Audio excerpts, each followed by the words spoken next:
Hey guys, Marcel here, and it's day one of the playoffs. Unicorn just beat Giants 3-1 in a pretty good fashion. So what do you think of the games? Do you think you guys prepared well enough, or should have been a lot cleaner maybe?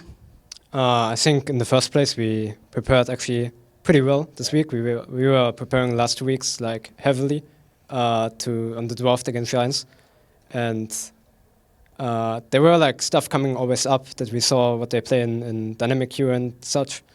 But overall, I believe that we had a good tactic to go into the games, and yeah, it worked out fine. Yeah, I just want to touch on game one already. I think you guys had a pretty interesting draft, the Ryze cannon combo. Did you guys practice something like this, like in a way, or was it just something? Yeah, you saw the opportunity and went for it, or was it game one we're gonna probably do this, and then if they pick a certain champion, we're gonna answer with that? We tried a bit cannon in the scrims in several matchups, and it worked always pretty good. And we always Ryze got reworked, so a few people know how strong he is in certain stages of the game, and yeah, we just went for that comp because it worked out well in scrims, and that's the main reason. So, what's your opinion on the new Ryze? I know Fox was like one of the few players that I think he really likes the champion because from what I see in late game, you have like a lot of single target burst, right? So, what do you make of the new champion? I'm not sure. I think people like, for example, Perks, he says, the champion is not mine, I don't like it, it's useless kind of. But yeah, what's your opinion? I think the new Ryze is really good. If you have more jungle pressure, then the EW combo, which has a 2-second snare, is quite broken because no champion has a point and click 2-second snare, I believe. And yeah, it's really easy to pull off. And also, overall, you have really good wave clear, and you're really strong in early and mid game, and that's what makes the champion really good. So there have been quite a few games on this new patch already, and I think we can say that Giants didn't really see it coming, that lane swaps are still a thing, because you guys had like a pretty good move where at minute 6 in game 1, I'm pretty sure that you guys moved the bot lane to the top lane and then got a kill, and then off that you got like a 3,000 gold lead at like 8 minutes or something, where the game is kind of over at that point, right? So do you think that it's like pretty common and teams should expect that we're gonna see like lane swaps still after 5 minutes? Yeah, I think it's like basically after 5 minutes, the turret in top lane gets less armor again. So it's really good to swap if the enemy is freezing, so you can just push the wave against the turret. And yeah, it's like we're gonna see it in the series against Fnatic H2K a lot more, probably. And I think it's good. Like, you won't lane swap level 1 anymore, but late on in the game. Does it affect you as a mid lane in any way that there are probably like a lot less lane swaps, like random support gangs at level 1 or something? Are there champions, maybe, for example, Castodin, that is weaker, stronger on this patch? Like, what do you think of the patch as a mid laner? I don't think it affects mid lane too much. I expected supports to be more squishier at the start, because if you push out bot lane and get the bot turret, it's really good because of the turret first blood. And that's why I thought first that assassins might come up a bit, like LeBlanc. But it wasn't really the case. People still go tanky supports, and yeah, it doesn't really affect mid lane too much. Yeah, I think a lot of people have been speculating about mid lane is gonna play like a bit more of a pull. You need a lot of wave clear to get control, and then you roam into the bot lane with the jungle together, which makes it like a 4-on-2, right? Do you still feel the champion pool is still the same on the patch?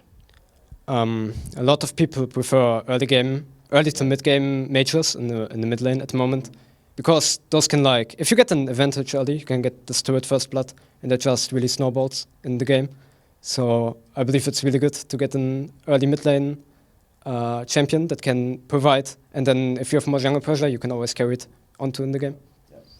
So you have been known to be one of the better blood players here in Europe. You like the champion a lot. From what I can tell, that do you think that he's like still like really, really strong? Because I think like some teams shied away from it, and in some games it's like really high priority, even first pick, right? What do you think of Vladimir right now? Do you think is in a good state right now? I think Vladimir is in a really good spot right now. He has few counters, but in team fights, Vladimir will always provide more than these counter picks at the moment. So yeah, I really like Vladimir. And only immobile mages are good against him in the mid lane.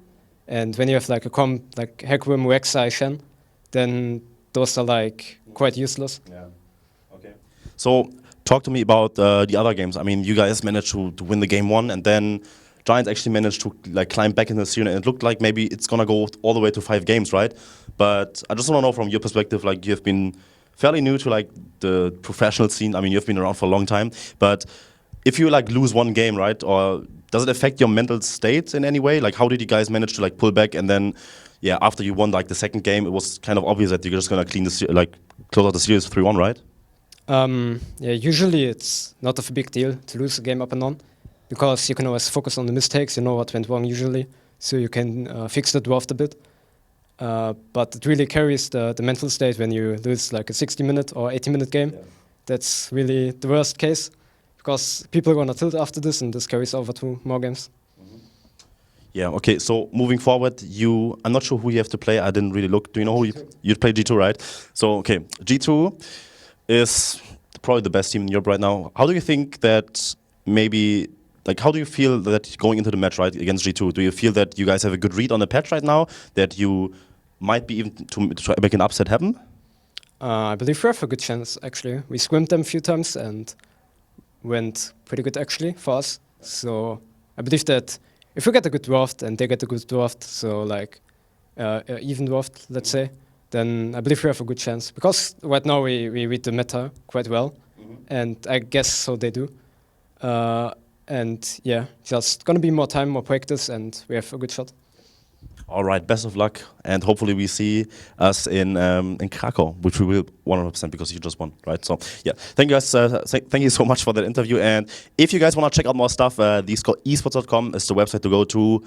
Yeah, download the app, follow us on Twitter, and see you guys next time.